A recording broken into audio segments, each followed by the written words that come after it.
Hello friends, দেখো আজকে দুপুরের মেনু। ধোয়া ওটা গরম ভাত, দেখছো?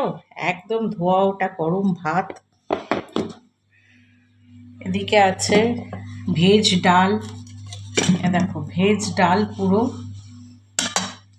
আচ্ছা, বেগুন ভাজা, বড়া ভাজা, আর এটা হলো ডাল টক। এটা হলো ডাল টক।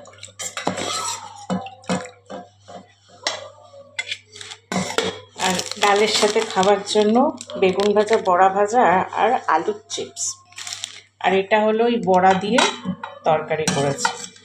আজকে ছেলের জন্মদিন, তাই নিরামিষ খাবো বলে পুজো দিয়েছি, তাই নিরামিষ করেছে।